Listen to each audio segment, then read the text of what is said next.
అందరికీ నమస్కారం. కూటమి ప్రభుత్వం వచ్చి ఏడాదిన్నర గడుస్తున్నా సరే ఈ కూటమి ప్రభుత్వంగా లేదు, కామాంధుల ప్రభుత్వంలా ఉంది. ఈ కూటమి ప్రభుత్వంలో మహిళలకు కానీ చిన్నారులకు కానీ రక్షణ అనేది ఎక్కడా లేదు. మహిళలకి మానాలకు కానీ ప్రాణాలకు కానీ రక్షణ లేని ప్రభుత్వం ఏదైనా ఉంది అంటే అది కూటమి ప్రభుత్వమే. ఈ కూటమి ప్రభుత్వంలో ఉన్న నాయకులు కానీ కార్యకర్తలు కానీ ఆడపిల్లలకు రక్షణ కల్పించడంలో చాలా విఫలమైతే చెందుతున్నారు.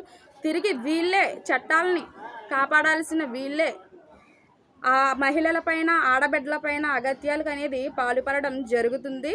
ఈరోజు తుని నియోజకవర్గం తుని పట్నం 2వ వార్డుకి చెందిన తాటికి నారాయణరావు అనే టీడీపీ సీనియర్ నాయకుడు, ఆ వ్యక్తి గురుకుల పాఠశాలలో చదువుతున్నటువంటి 8వ తరగతి విద్యార్థి 13 ఏళ్ల వయసున్న మైనర్ బాలికను అద్దరపేట వైపు తీసుకుని వెళ్తూ అక్కడ ఏదో తోటల్లోకి నిర్మానుష ప్రాంతానికి తీసుకుని వెళ్ళి ఆమె పైన అగత్యానికి పాల్పడుతుండగా ఒక స్థానికుడు వచ్చి ఎందుకు నువ్వు ఈ విధంగా చేస్తున్నావని ఆయన్ని ఆపి చేయగా ఆ వీడియోలో ఉన్న విషయం ఏంటి అంటే, నేను కౌన్సిలర్ని, మాది వీరవారపేట, నేను ఎస్సీ అని ఆయన ధైర్యంగా ఆ స్థానికుని కూడా బెదిరించడానికి చూసిన వ్యక్తి తాటికి నారాయణరావు.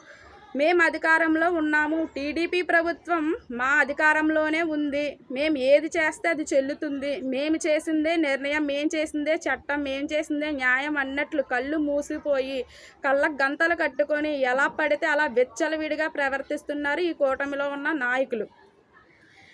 ఈ తుని నియోజకవర్గానికి చెందిన ఎమ్మెల్యే ఒక మహిళా నాయకురాలు, ఆమె కూడా తక్షణమే స్పందించి స్టేషన్కి తీసుకెళ్ళి కేసులు పెట్టేసి మళ్ళీ బెయిల్ ఇచ్చి విడిచిపెట్టే విధంగా కాకుండా ఆయనకి కఠినమైన శిక్షలు విధించేంత వరకు కూడా ఆ కేసు నీరుగార్చకుండా ఆమె కూడా చూసుకునే బాధ్యత ఎంతో ఆళ్ళపై ఉంది. ఈరోజు తాటికి నారాయణరావు అనే వ్యక్తి మా పార్టీకి చెందిన వ్యక్తి కాదు, మా పార్టీలో ఎలాంటి పదవి ఆయనకు లేదు అని చెప్పడం జరుగుతుంది.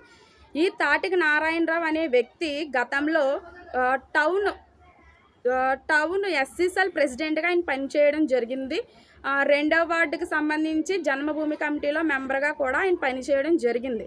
ప్రస్తుతం ఆయన కొడుకు తాటిక సురేష్ అనే వ్యక్తి బూత్ లెవెల్ ఏజెంట్గా కూడా పనిచేయడం జరుగుతుంది.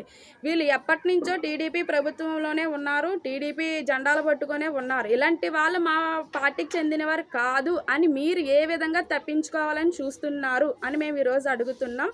ఒక మహిళా హోంమంత్రిగా ఉన్న ఆమె కూడా తక్షణమే స్పందించి కఠినమైన శిక్షలు ఆయనకు విధించేటట్టు చూడాలి. మా పార్టీ మనిషే కదా, మా పార్టీలో మెంబరే కదా అనే విధంగా మీరు కేసును నిర్వీర్యం కార్చకుండా ఏదో పెట్టాంలే వదిలేసాంలే అనే విధంగా కాకుండా ఆ బిడ్డ యొక్క భవిష్యత్తుని గుర్తుపెట్టుకొని ఆ బిడ్డ యొక్క భవిష్యత్తుని మీ అంచనాల్లో గుర్తుపెట్టుకొని మీరందరూ కూడా ఆ బిడ్డకి న్యాయం జరిగి అతనికి కఠినమైన శిక్ష విధించాలని చెప్పి మేము అడగడం జరుగుతుంది.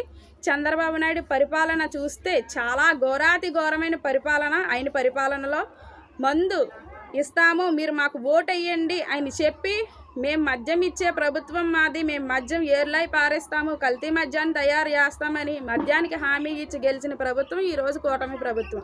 అలాంటి కూటమి ప్రభుత్వంలో మహిళలకు కానీ చిన్నారులకు కానీ వృద్ధులకు కానీ మాన ప్రాణాలకు ఏ విధమైన రక్షణ కల్పిస్తుంది కూటమి ప్రభుత్వాన్ని మేము అడుగుతున్నాం. ఆయన పైన తక్షణమే కఠినమైన చర్యలు తీసుకుని ఆ బిడ్డకు న్యాయం జరిగే విధంగా అందరూ కూడా పోరాటం చేసి కృషి చేయాలని చెప్పి అందరినీ వేడుకుంటున్నాం.